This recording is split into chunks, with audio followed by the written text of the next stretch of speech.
Hi, welcome to today's live cast.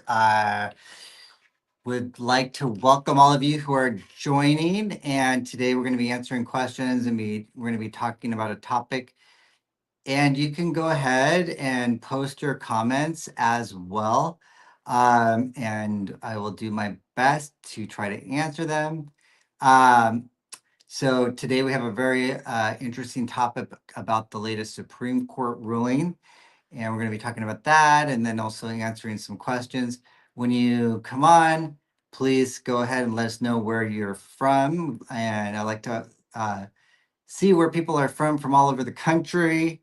And my name is Kosha Grandchild, and I'm an immigration lawyer, been practicing for over 23 years. And I'm out here in Sacramento, California, but immigration is federal law, so we represent clients throughout the 50 states. And if you have questions, you can reach us at 916-613-3553, 916-613-3553.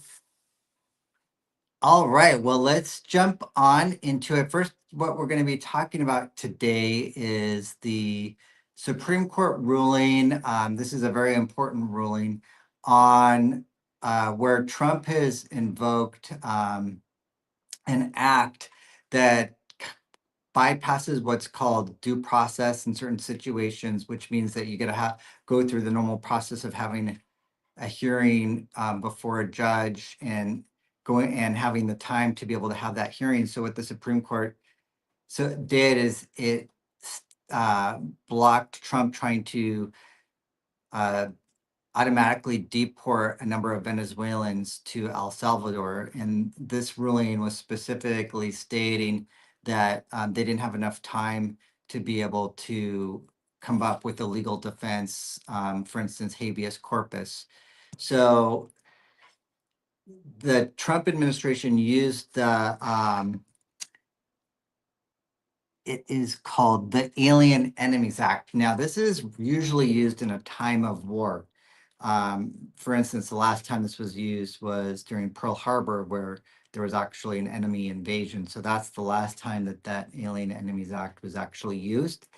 So the Trump administration is trying to use that to, in this situation, try to automatically deport these individuals, but the Supreme Court blocked it for this situation to allow them to have more time to be able to come up with a legal defense. And welcome to those of you who have joined, and let me know where you're from, and you can post your comments or questions in the chat. Would love to hear your comments or questions. And what we're talking about right now is the recent Supreme Court blocking of automatic deportation of some individuals that were going to be shipped off to El Salvador. The bigger question of whether or not the Alien Enemies Act is lawful has not been decided. This is just to determine whether or not there needs to be more time to be able to allow these people to have a legal defense. So the court said, okay, we're going to send it back to the lower courts, and the lower courts can figure out this decision of whether or not this act is lawful. So we're going to see how that plays out as well. This is a rarely used act because one of the main things about our country or in our constitution is to have due process. What that means is you got to have your right before a judge. We're not a dictatorship where we just automatically have decisions and those decisions are governing. We have a justice process. So to be able to use the Alien Enemies Act, there needs to be a very good reason. And in this specific situation, the court said, well, this wasn't appropriate to be able to do this. They at least need to have time to have a defense. Okay, and if you have a question, go ahead and post it. And if you wanted to schedule a consultation with this, you can reach us at 916-613-3553. And we do have a question here. And the question is, do I need two J1 waivers if I've been on different J1 programs? Well, if you have been in general on just two J1 programs, you would, in most situations, just need one J1 waiver, but it gets a little bit tricky. So let's say you came here on a J1 program as a physician, and then you changed to J2 because your spouse then was a J1 holder, and that allowed you to be in J2 status, then you're subject twice. You're subject the first time you're on the J1 program, and then you're subject the second time when your spouse also is subject. So in that situation, you would need two waivers. You would need a waiver through your spouse as the J2 holder, and then you would need a waiver as also the J1 holder. So in that situation, you would need two J1 waivers.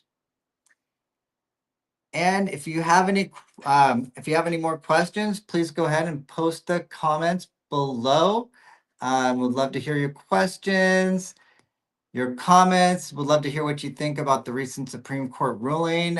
Just go ahead and post whatever you're thinking right now, and would love to answer your questions. If you don't have any questions, then we are going to call it a wrap for today. Thank you for joining, and we will see you tomorrow. I'll give it a few more seconds to just see if you had any questions. All right, well, thank you for tuning in. Here we go. We got a question. Okay, so we have a question here. I have an I-601 waiver waiting. Do I still need to register? That's something you should discuss with your attorney. So they know the full context of your situation, but in general, you do need to register. Another question here. Any change on U visas? So recently, U visas, we're getting cases approved around 2016, 2017.